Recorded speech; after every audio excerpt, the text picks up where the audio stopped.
আমরা যে সমস্ত ছাত্র পাঠাই বাংলাদেশ থেকে, আমরা মনে করি বিদেশে ভালো পড়াশোনা করে আসবে।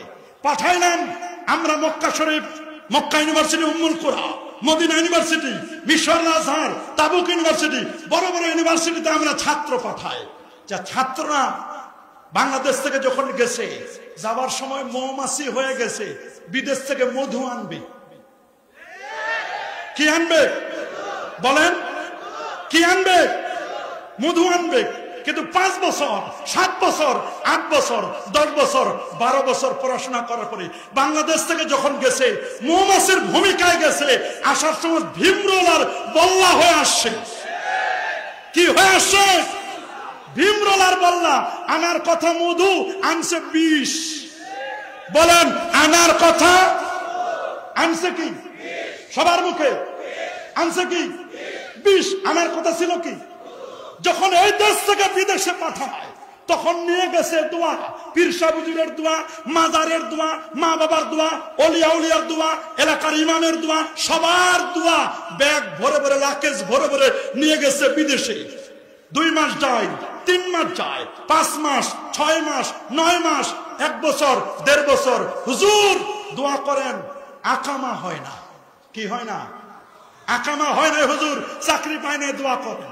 যে না আকামা হলো, শুরু করলো আকাম। কথা বলেন। আকামা হইতে দেরি। আকামা হওয়ার পরে এখন ডলার পকেটে আসে, রিয়াল পকেটে আসে। 5 বছর, 6 বছর, 7 বছর পর যখন বাংলাদেশে আসে, তখন বড় বড় কম্বল, মোবাইল সেট, অমুকের জন্য গিফট, অমুকের গিফট, জায়নামাজ তো আনে না, এরকম কিছু গিফট নিয়ে আসে। আসার পরে ইয়ামাহা কুর্তা, জামা, টাকনুন নিচ পর্যন্ত, লাল রুমাল হযরত, এলাকার সব ময়লা সাফ। মসজিদে গেছে, মসজিদে যাওয়ার পরে দেখে হুজুরে রমজান মাস 20 টাকা তারাবি পড়াই, দোয়া পড়া। 20 টাকা তারাবি পেলাম না, এই বেদাত ছাড়ো, এই বেদাত ছেড়ে দাও। তুমি 8 টাকা পড়ো, দোয়া বাদ দাও, মিলাদ বাদ দাও, দরুদ শরীফ বাদ দাও, নবীর প্রেম বাদ দাও, এগুলো দরকার নাই। ইমাম সাহেব বলে, এটা অমুকের ছেলে না? বলে, হ্যাঁ অমুকের ছেলে তো। যাওয়ার সময় যে নিয়ে গেল দোয়া, উনার জন্য পড়াইলাম মিলাদ, দিলাম দোয়া। বিদেশ থেকে আনছে কি? বলে আনছে কম্বল, দোয়া বিদেশে রাখে আসছে। বলেন, দোয়া বিদেশে আনছে কি? আর আনছে ডলার, আনছে রিয়াল। বিদেশি টাকা এনে হয় মুরগির ফার্ম দিছে, না হয় সবজি বিক্রেতা, না হয় সিএনজি ড্রাইভার, আর না হয় মোটরসাইকেল, না হয় নতুন ব্যবসা শুরু করে দিয়েছে। ব্যবসা শুরু করে দিয়েছে, নিজেদেরকে পরিচয় দেয়, আমি আকীদা ইবনে তাইমিয়াকে মানি, নাসিরউদ্দিন আলবানীকে মানি। ভালো কথা, সুন্দর কথা, কি সুন্দর পরিচয়। আকীদা তাদেরটা মানে। যখন শবে বরাত আসে, আমরা জিজ্ঞেস করি, নাসিরউদ্দিন আলবানী সাহেব শবে বরাতের ব্যাপারে 5টা হাদিসকে সহিহ বলেছেন। শাইখুল ইসলাম ইবনু তাইমিয়া, তাদের পরিচিত শাইখুল ইসলাম, উনি তারাবি নামাজ 20 রাকাতের কথা বলেছেন, 3 রাকাত বেতরের কথা বলেছেন। বলে এই জায়গায় উনারা বুঝে নাই। তুমি মুরগির পাইকার মিয়া, তুমি কি বুঝবা? কথা বলে। ওখানে উনারা বুঝে নাই, আর এখানে সে বুঝে গেল। এই জন্য আকীদা সাফ করতে হবে। আকীদা সাফ। বলেন আকীদা। এই যে বাতিগুলো লাগাইছে, একটা হোল্ডার থাকে।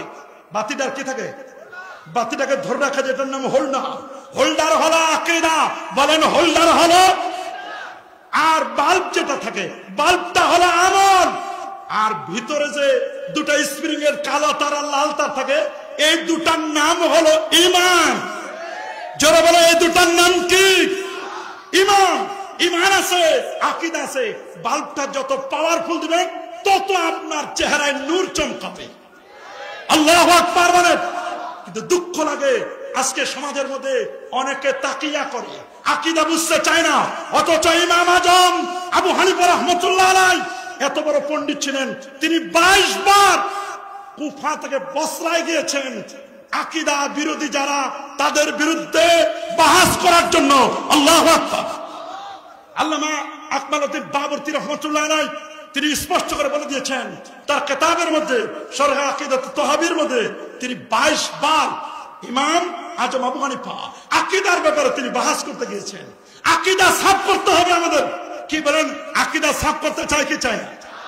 আকীদার ইমাম 2 জন। বলেন কয়জন? আরো জোরে।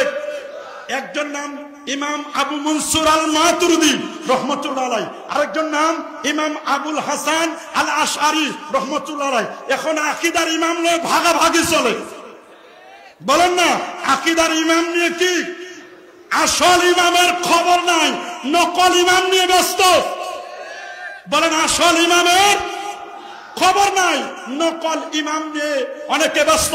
মনে রাখবেন, এই সোনাকান্দা, সরসিনা, ফুরফুরা, আল্লাহর ওলিদের দরবার, সুতুরা, এগুলো আহলে সুন্নাহ ওয়াল জামার আকীদার উপর প্রতিষ্ঠিত দরবার। কথা বলেন, এই দরবারগুলোর দিকে যদি তুমি চোখ রাঙাইয়া তাকাও, মনে রাখবা বেশিক্ষণ তাকায় থাকতে পারবে না। পারবে না কি? জোরে বলুন। আমাদের আকীদা একেবারে সাফ, এক আকীদা, একে রাহ, একে দিল, একে জবাহ, ये खैर की सादत, ये अमल, एके राह, আমার রাস্তা একটা।